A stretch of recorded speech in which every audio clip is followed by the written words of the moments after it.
Queridos jovens, nessa noite, a igreja nos convida a pensar sobre um tema que geralmente é fruto de muita dificuldade entre os jovens: juventude e relacionamento familiar. Nós sabemos que, infelizmente, desde o tempo da adolescência, às vezes vão se construindo muros, barreiras entre nós e os nossos pais, os nossos familiares. E isso vai dificultando o nosso convívio, a nossa permanência em casa, a nossa felicidade, o nosso sentir-se bem, a vontade e, com certeza, compromete também a felicidade daqueles que nós amamos e daqueles que nos amam. O tema de hoje, então, é: somos salvos a partir da nossa família. E eu achei interessante, porque esses dias eu conversava com um jovem e eu dizia para ele da importância da família na vida dele. Quando eu terminei de dar o conselho que eu estava dando a ele, ele me disse: padre, agora escuta de novo o que eu vou dizer para o senhor.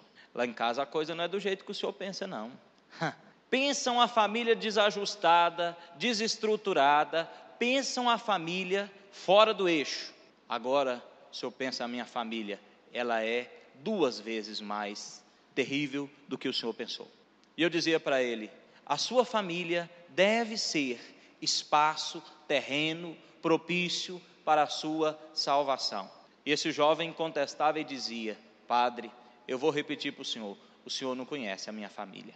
Eu fico imaginando, hoje eu fiquei pensando nesse jovem, nós conversamos longamente, e fiquei pensando no tema que nós vamos tratar: somos salvos a partir da nossa família. E você também, como aquele jovem, poderia me dizer: padre, o senhor até que se defendeu bem nos outros temas, mas agora o senhor chegar para mim e dizer para mim que eu sou salvo a partir da minha família? Padre, a minha mãe não sabe nem fazer o sinal da cruz. Padre, o meu pai é um beberrão, chega lá em casa, briga, bate, quebra tudo, dá fim em tudo e em todos que estão pela frente. E o senhor vem me dizer que a minha família vai me salvar? Não, padre, dessa vez o senhor pirou, né? Se fosse nos anos 80, a gente diria pirou na batatinha, né? Na maionese. Mas como nós estamos no ano 2000 e tanto, nós vamos dizer que o padre está fora da casinha, está fora da realidade, não está entendendo o que é a realidade da família e o que é a realidade do jovem na família. Como é que eu posso ser salvo a partir da minha família, se a minha família não reza, seu padre?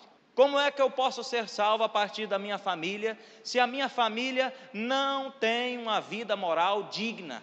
Se a minha família vive de maneira qualquer, de maneira amoral, de maneira estranha, distante de tudo o que é visto como certo, como perfeito, como justo e como santo. E aí eu te convido, se você é um dos que pensam assim, eu te convido a pensar de novo no tema. Vamos dizer junto? Somos salvos a partir da nossa família. Meu povo, às vezes olhando o tema de qualquer jeito, nós podemos confundir o que ele quer significar. Eu não disse que você é salvo pela sua família, eu disse que você é salvo a partir da sua família. Eu não disse que a sua família vai te salvar, mas eu disse que você é salvo a partir da sua família. O que significa isso? Quando eu falo que algo acontece a partir de, significa que aquela coisa, aquele algo está fundamentado, enraizado, preso ou nasce de algo, não é? Um rio caudaloso que vai ganhando espaço à medida que vai correndo e que vai fluindo, ele nasce de uma fonte.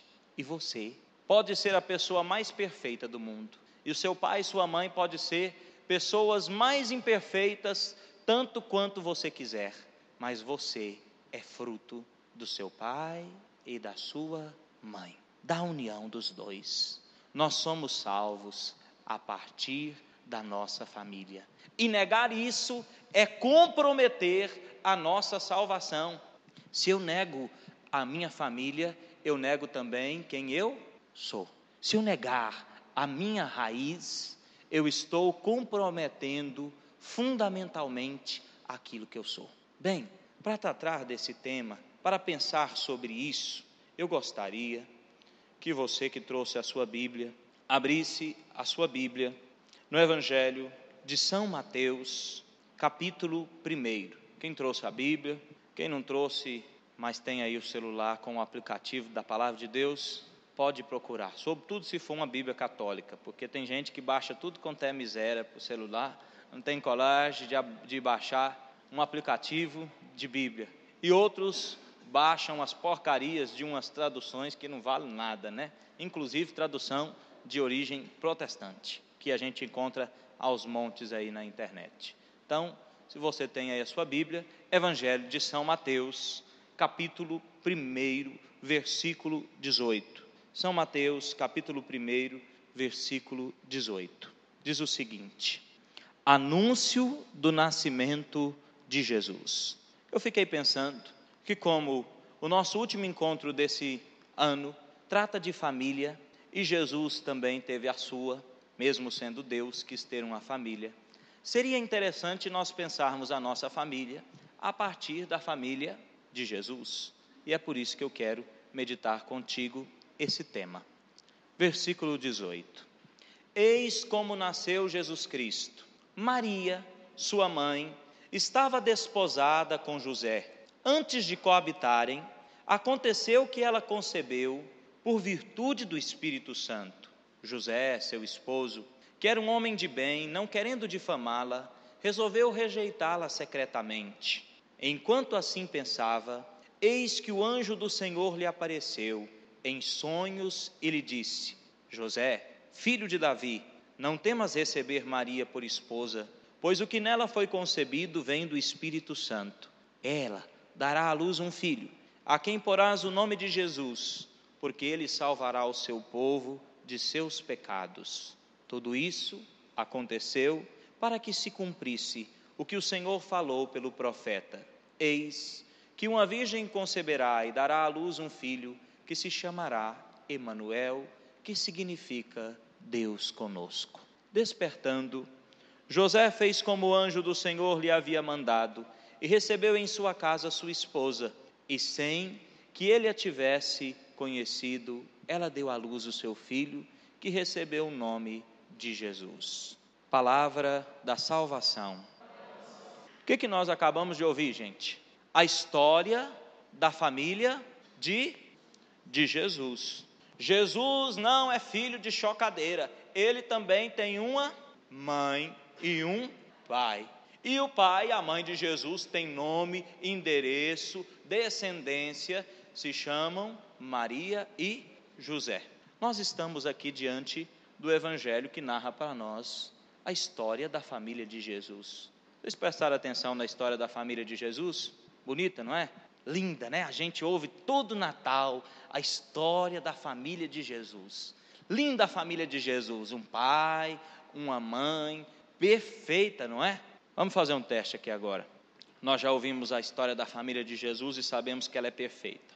Vamos fazer uma dinâmica. Fecha os seus olhos. Mas, por favor, fecha de verdade, porque eu não quero que você veja o que o outro vai responder. Pode fechar os olhos, todo mundo. Quem abrir os olhos está traindo não a si mesmo, mas também o outro. Porque o outro vai me responder algo e eu não quero que você veja. Cada um deve responder pessoalmente. E só tem direito de saber a resposta do padre e a pessoa. Fecha os olhos então. Agora, levanta a mão para mim. Quem é feliz, satisfeito, realizado com a sua família? Quem acha que a sua família é perfeita, levanta a mão, lá no alto. Obrigado, pode abaixar a mão. Quem tem alguma contrariedade, quem tem algo a reclamar da família, quem acha que a família precisa melhorar, levanta a mão, por favor. Quem acha que pelo menos alguma coisa precisa melhorar na sua família, pode abaixar a mão. Quem reza todos os dias pela sua família? Só quem reza todos os dias, levanta a mão. Ótimo, pode abaixar a mão. Quem tem certeza que algum outro familiar reza por você? Pai, mãe, irmão, levanta a mão. Quem tem certeza disso? Ótimo, pode abaixar a mão. Maravilha. Pode abrir os olhos. Bem, depois de fazer esse teste aqui, somando A mais B, X mais Y, multiplicando, dividindo e somando e diminuindo para concluir, eu descobri que vocês, assim como eu, não têm família perfeita. Engraçado, né?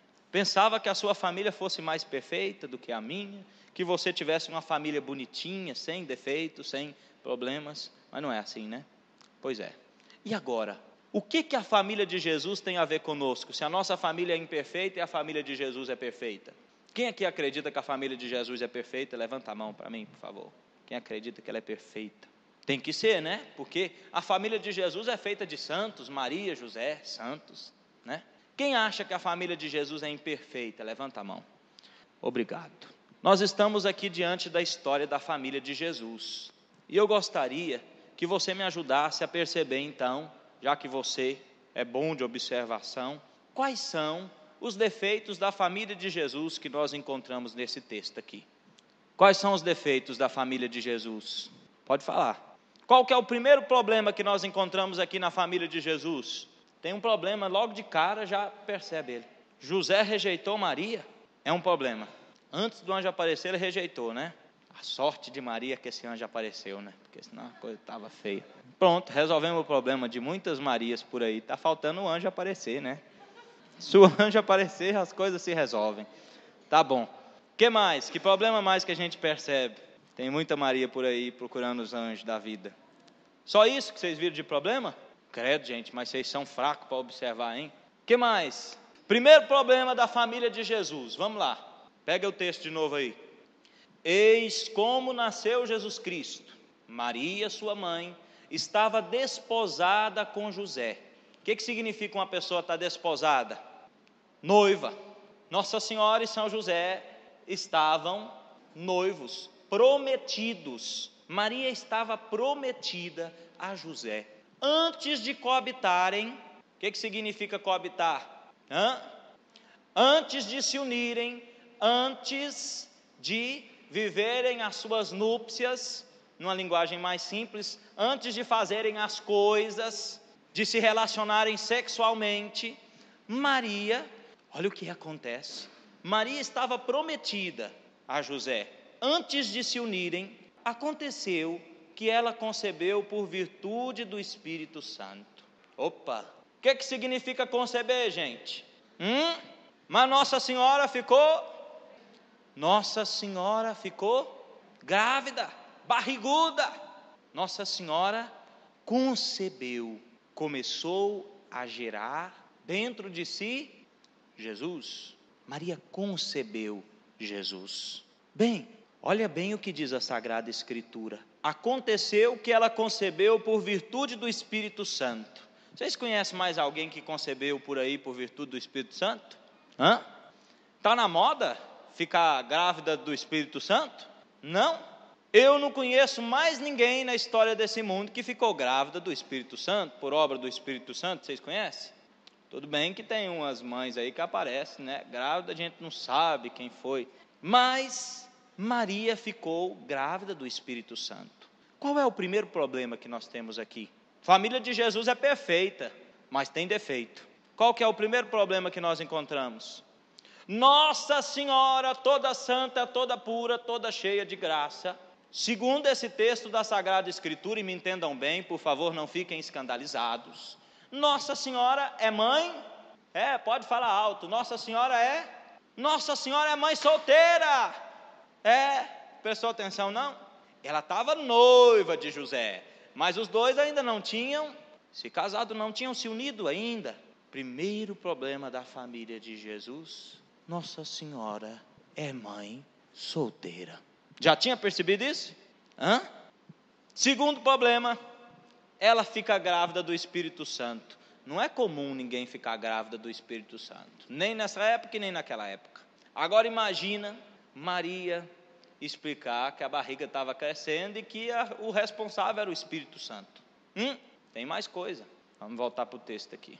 A mesma Sagrada Escritura vai dizer para nós que Maria, quando recebeu o anúncio do anjo, ficou sabendo também que a sua prima Isabel já estava com a barriga grande. E Maria foi ajudar a sua prima que estava em idade avançada. E a Sagrada Escritura diz para nós que Maria ficou lá cerca de 3 meses. Bem, 3 meses é um tempinho bom para a barriga crescer, não é? Quando Nossa Senhora chegou, imagina comigo, vamos pensar o encontro de Maria e José. Maria chegou, encontra São José, e ele olha para ela e diz: nossa, como você está gorda, você está fofa, né?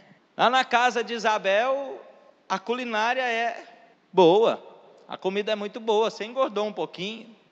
Imagina José encontrando Maria, imagina o que se passou no coração de José. José encontra Maria, a escolhida, aquela que ele escolheu, aquela que ele elegeu para ser a sua esposa, e descobre que Maria está grávida, mas o filho não é dele. E disso ele tem certeza, porque os dois não fizeram as coisas. E aí, pensa agora, se coloca no lugar de José.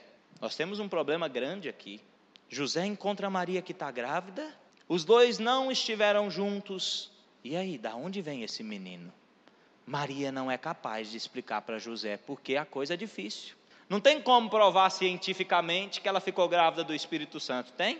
E nem popularmente, e mesmo que Nossa Senhora tentasse explicar, vocês acham que ela conseguiria explicar para José que aquilo que estava acontecendo era obra de Deus e ela estava grávida por ação do Espírito Santo? Maria fica em silêncio.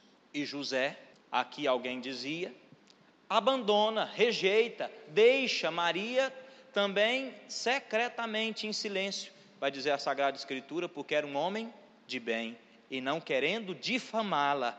Se José botasse a boca no mundo, o que ia acontecer com Maria? Seria apedrejada e morta. A lei da época. Bem, José deixa Maria em segredo. E aqui nós já temos 3 grandes problemas.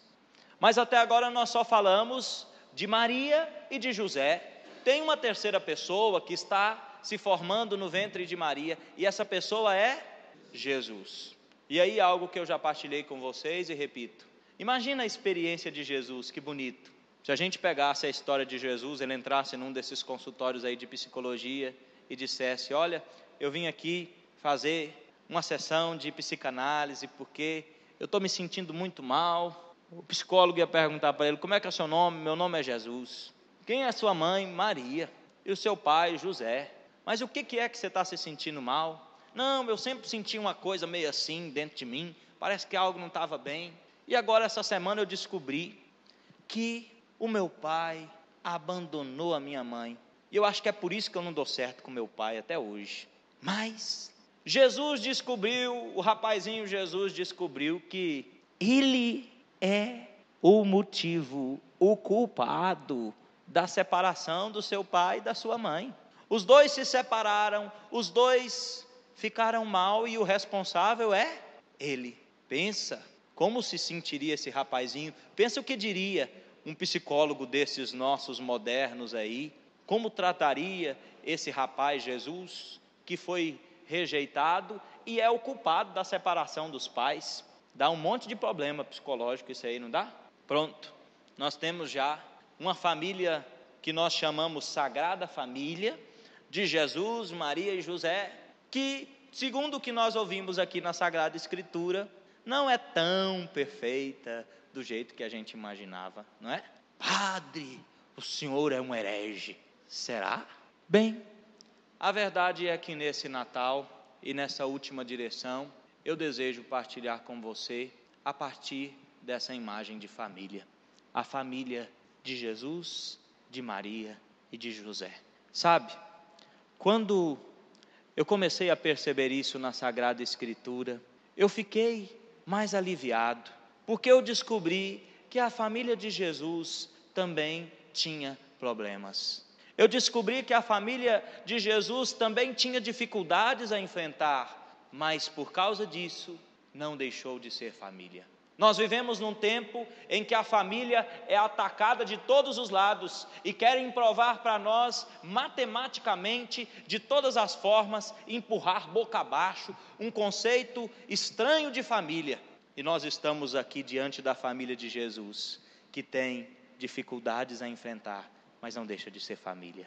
Aqui nós temos o silêncio de um pai que é um homem de bem. Aqui nós temos o silêncio de uma mãe que confia em Deus e espera, porque sabe que no momento certo, o mesmo Deus que veio até ela e ela não pediu, vai agir, e como falou com ela, e como chegou até ela, também vai chegar até José, como nós sabemos que de fato isso acontece.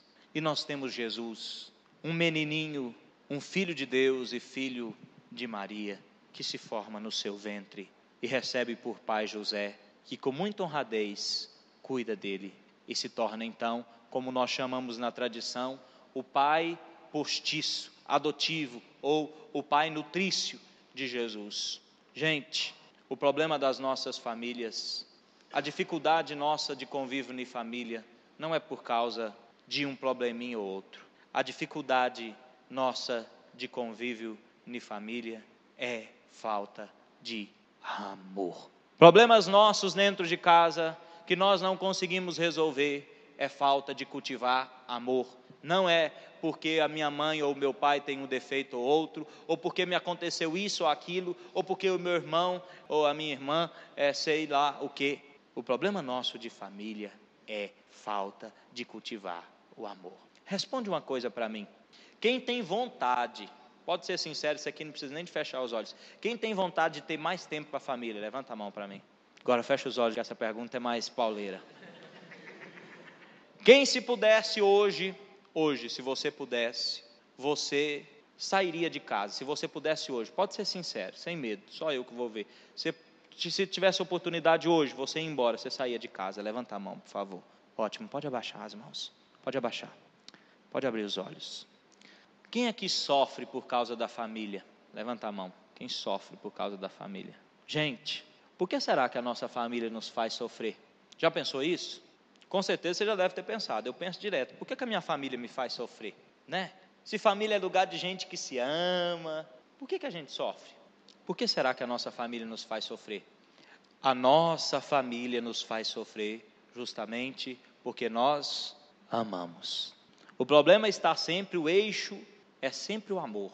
O problema não se resolve porque nós não amamos muito, mas o problema acontece porque nós amamos. Se nós não amássemos a nossa família, a gente sofreria por ela? Você perde, você tem no seu estojo, na sua mochila que você leva para a faculdade, 2 canetas, uma que você gosta muito, outra que você, estou colocando o exemplo bem lá embaixo, outra que você não escreve de jeito nenhum, só quando não tem outra. Você perde a caneta que você gosta, você sofre, procura, né? Se você perde a outra, tudo bem, eu não gostava dessa caneta mesmo, não é? Você sai, escolhe a roupa que você mais gosta no seu guarda-roupa. Na saída, você passa num lugar e rasga essa roupa. Você vai ficar triste, não é? Nós sofremos porque nós amamos. Se nós não amássemos a nossa família, bolhufas, tanto faz. Nós só sofremos porque nós amamos. Vou contar para vocês, jovens, uma experiência que eu ouvi ontem de uma mãe. Ontem de manhã, uma mãe falou comigo e disse assim: padre, eu estou muito triste. Eu disse: o que foi? Ela disse: hoje me aconteceu algo que cortou o meu coração. Eu falei: mas então diga o que é. Ela disse: olha, hoje o meu filho se levantou, saiu de casa, e ontem nós tivemos uma conversa muito séria, e hoje de manhã, quando ele se levantou, passou por mim na calçada de casa, eu estava arrumando algo lá na porta de casa, e ele passou de rabo duro, foi o termo que ela usou. Não disse nem bom dia para mim, padre. Isso mexeu muito comigo. Se fosse o filho da vizinha, eu podia até pensar que ele era mal educado, mas tudo bem, mas é o meu filho. Se fosse o filho da vizinha que tivesse passado na frente da minha casa e não tivesse falado nem bom dia para mim, tudo bem, mas é o meu filho que se levantou, passou por mim e não disse nada. Eu achei bonito o que aquela mãe disse, não porque o filho foi sem respeito, não porque ela sofria, mas achei bonito, porque o que aquela mãe dizia é justamente que ela estava sofrendo porque ela ama. Se fosse o filho da vizinha, tudo bem, ela não ama o filho da vizinha, não foi ela que gerou, ela não é mãe do filho da vizinha, porque é filho da vizinha e não dela, mas é o filho dela. Nós sofremos na nossa família porque nós amamos. E quando nós amamos alguém, esse alguém faz algo que nós não gostamos, esse alguém nos decepciona, nos magoa, mexe conosco, nos deixa triste, nos faz querer gritar, brigar, sumir, sei lá. Nós sofremos porque amamos, mas também continuamos sofrendo porque não amamos muito. Presta bem atenção nisso. Te convido a fechar os olhos agora. Eu te perguntei muita coisa, talvez até mais do que eu podia e devia, mas eu te perguntei para te ajudar a refletir. Por isso, agora eu te convido, você e Deus, você e a sua família, feche os olhos e responda para você mesmo. Você é feliz com a sua família? Você já respondeu para mim, agora responda para você. Você é feliz com a sua família? O que mais te incomoda dentro da sua casa? O que mais te deixa mal dentro da sua casa? O que mais te perturba? Por que você às vezes tem desejo de deixar tudo e ir embora? Por que às vezes você briga, xinga, maltrata, malcria os teus pais? Por que às vezes você não suporta, briga, bate no seu irmão, na sua irmã? Qual é o problema? Vai pensando na sua família, pensa nos últimos problemas e nos mais dolorosos, nos mais pesados, nas maiores dificuldades que aconteceu lá na sua casa.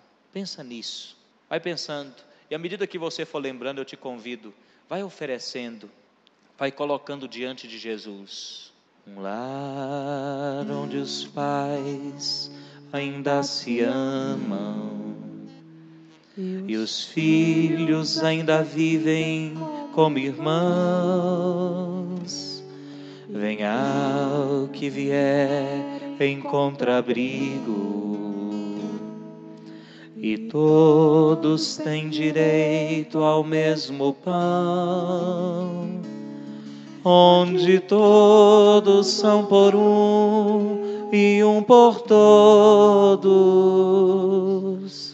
onde a paz criou raízes e floriu.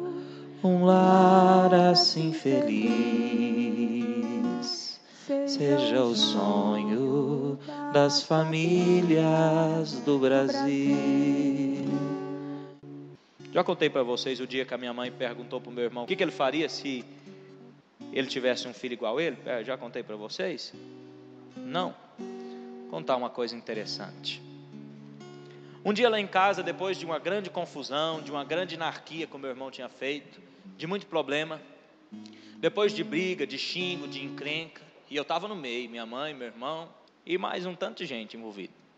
Depois de muita confusão, depois de choros e encrencas, a minha mãe sentou do lado do meu irmão e perguntou uma coisa para o meu irmão que nunca mais vai sair da minha cabeça, nem a pergunta da minha mãe, nem a resposta do meu irmão.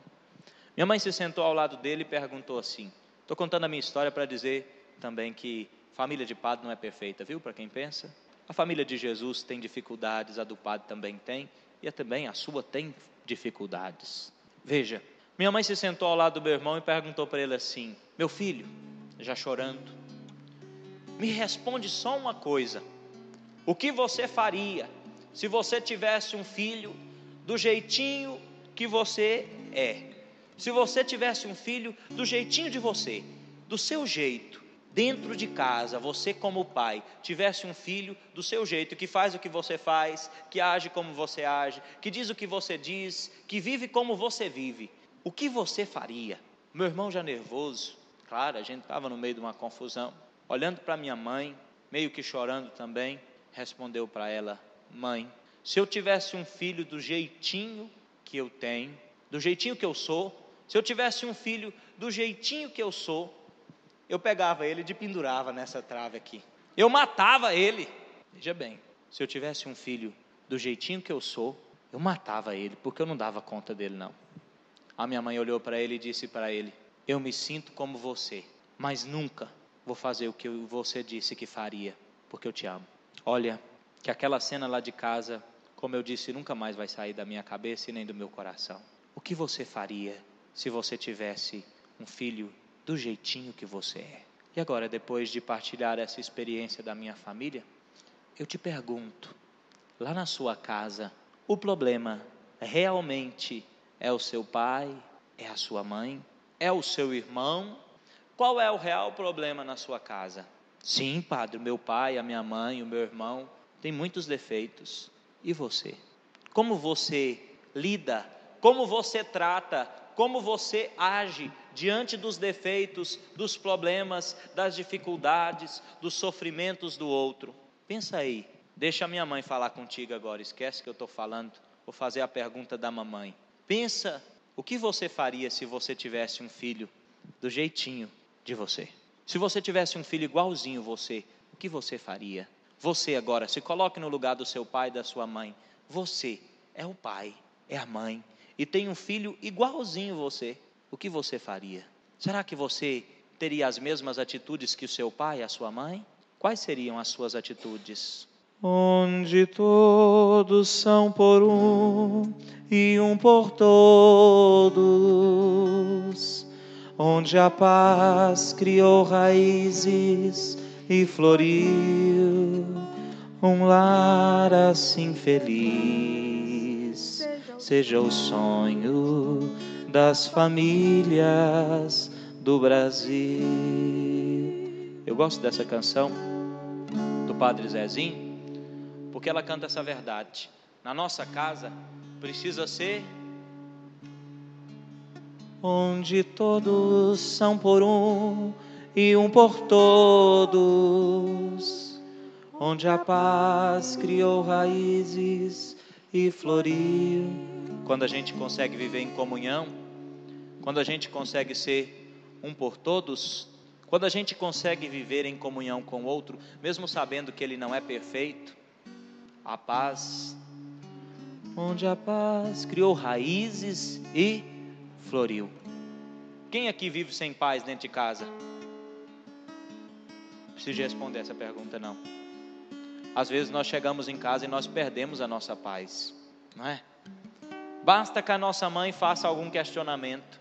Se eu fosse perder a paz lá em casa, toda vez que a minha mãe me pergunta alguma coisa, minha avó, vocês porque não conhecem a minha família, eu amo a minha família. A minha avó, ela é extremamente, vocês pensam que o padre é perfeccionista, vocês têm que conhecer a minha avó. Minha avó é extremamente perfeccionista, preocupada. Quando eu passo lá em casa para visitar a minha avó, que eu estou passando por algumas atividades, missa, algum compromisso fora, e eu passo por lá, eu vou descendo, ela fala, você está indo para onde? Estou indo para tal lugar, avó. Nossa, mas é muito longe. É.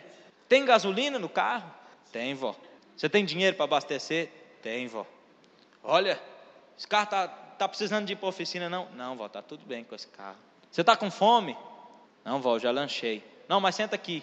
Aí prepara um monte de coisa para o lanche. Eu como alguma coisa, a hora que eu estou levantando, ela fala assim, calma aí, tem mais coisa aqui. Vai lá na geladeira, tira mais coisa. A última que a minha avó me aprontou.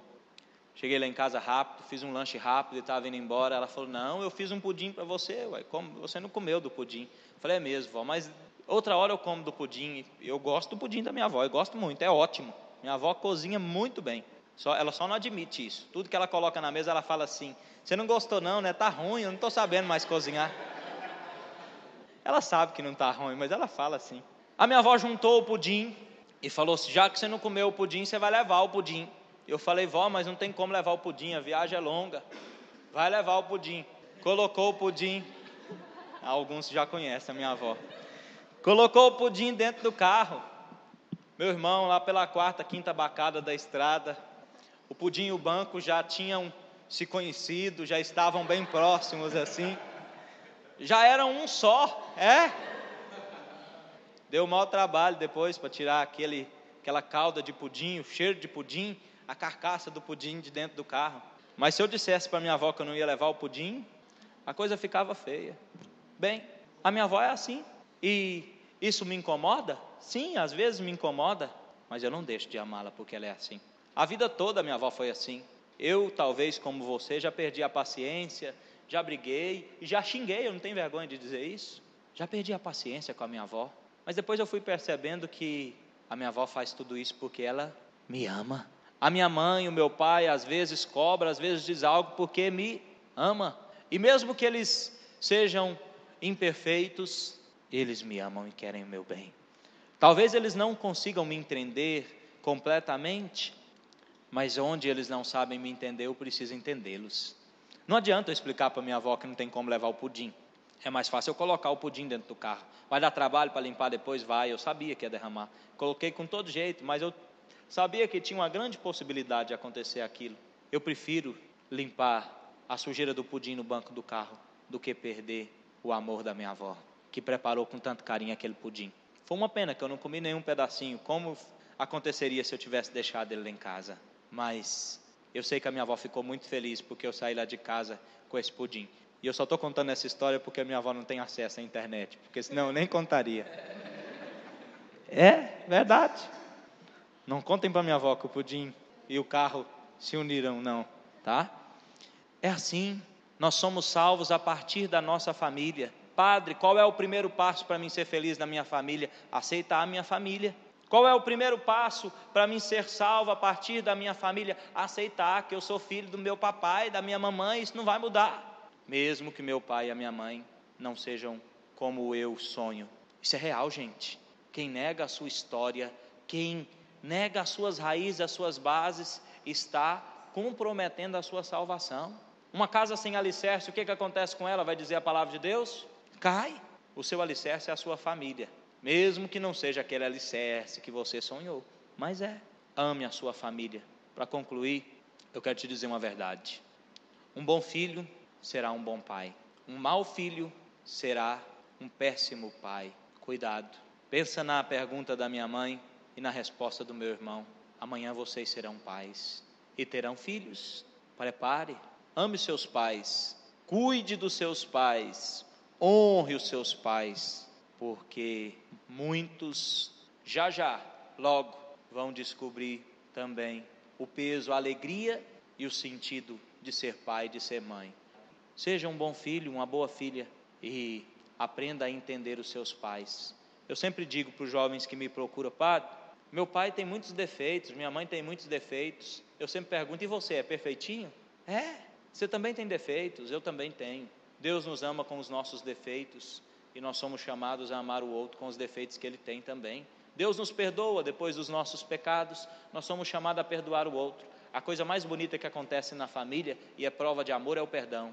Onde todos são por um e um por todos, onde a paz criou raízes e floriu, um lar assim feliz, seja o sonho das famílias do Brasil. Pode levantar a mão agora, porque eu sei que você vai querer isso também. Eu gosto dessa canção porque ela termina assim, dizendo que um lar feliz seja o sonho das famílias. Quem aqui sonha uma família feliz? Levanta a mão. Eu sonho, sempre sonhei com uma família feliz. Talvez não uma família, pode abaixar as mãos, talvez não uma família sem defeitos, isso é impossível. Uma família sem dificuldades, impossível. Mas uma família feliz é possível. Inclusive na paróquia, viu? Inclusive na igreja. Eita, o padre sofre, porque o padre é pai e tem filho muito cabeça dura, e às vezes a gente sofre, porque a gente sonha uma família feliz, mas às vezes tem uns vagões que descarrilha do trem, aí você tem que ir lá e colocar ele no trilho, e tem uns vagões pesados, meu irmão, mas a gente se sente realizado quando ele volta para o trilho. Tem uns que reclamam, murmura, enrasca, encrenca, briga, prefere ficar fora do trilho, mas você sabe que fora do trilho ele vai perder o sentido de ser, não é?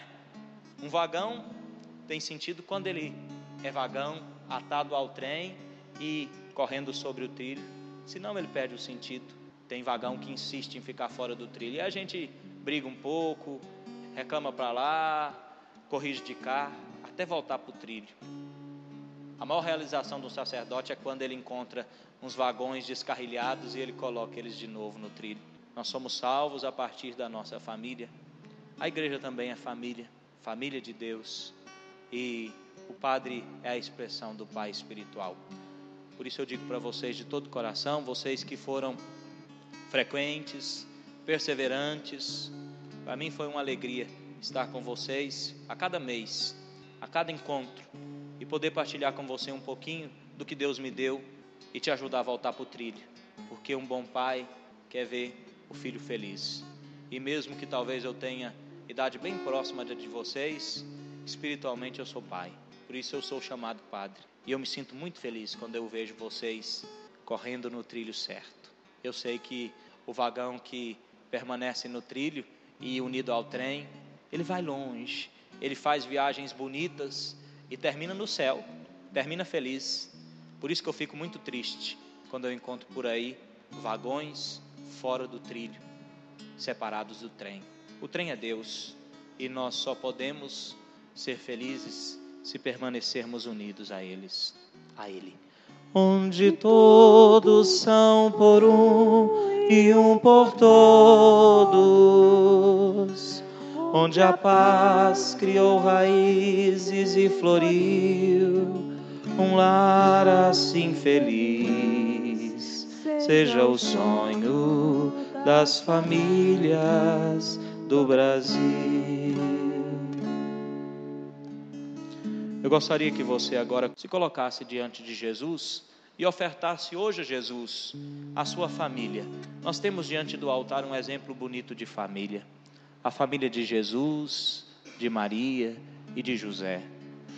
Nessa noite eu partilhei com você um pouquinho da história da minha família e da família de Jesus, e gostaria que você agora partilhasse, não comigo, mas com Jesus, um pouquinho da história da sua família.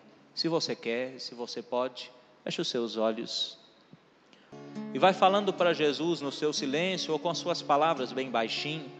Vai contando para Jesus a sua família. Conta as decepções que você viveu na sua família, as desilusões, os sofrimentos, as tristezas, as angústias, as preocupações que a sua família talvez te causa ou que você causa à sua família. Vai contando tudo para Jesus e vai pedindo Jesus que passe lá na sua casa, que visite a sua família. Mas sabe, Jesus só pode chegar na sua casa se você for com Jesus. Jesus quer ir com você até a sua casa. Por isso eu te convido agora, ofereça a sua família para Jesus e ofereça Jesus para a sua família. Leve a sua família até Jesus, mas leve também Jesus para cada membro da sua família. Onde todos são por um e um por todos,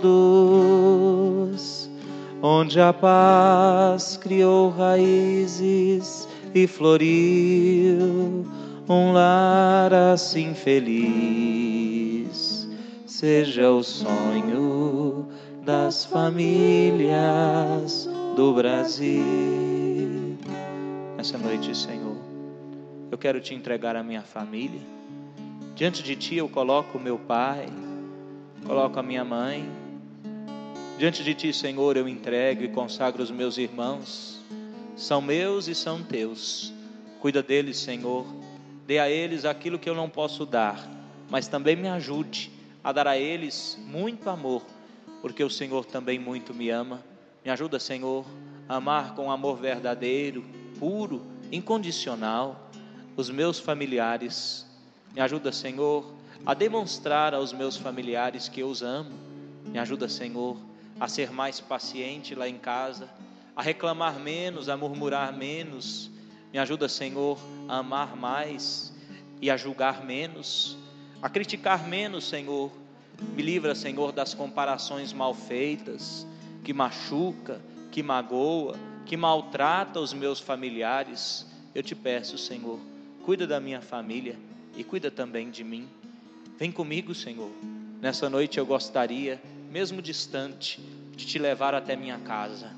Eu gostaria, Senhor, nessa noite, que o Senhor entrasse lá em casa e visitasse a minha casa.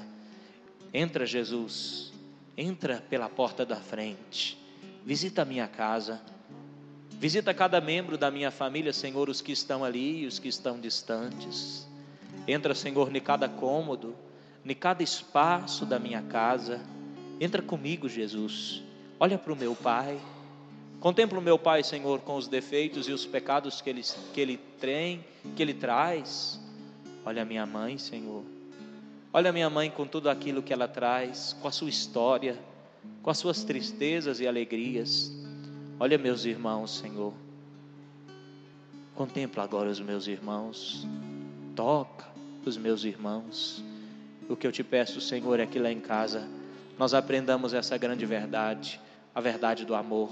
Se nós sofremos é porque amamos, e se nós sofremos mais é porque amamos pouco. Peça ao Senhor que você seja lá na sua família instrumento de paz, que você seja sinal de paz, que você seja razão de paz na sua casa e não motivo de briga, motivo de confusão, de divisão. Peça ao Senhor que na sua casa você seja instrumento de paz, construtor de paz. Peça ao Senhor que você seja lá na sua casa instrumento de misericórdia. Você não é digno e nem deve julgar os seus, mas você pode ser instrumento de misericórdia.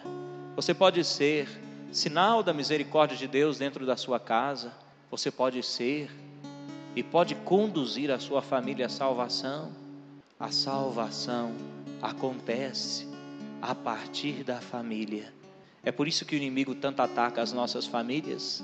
É por isso que o inimigo deseja esfacelar, destruir, arrasar as famílias. As famílias são pedaço de céu. As famílias são escadas de salvação. É a partir da nossa família que nós seremos salvos.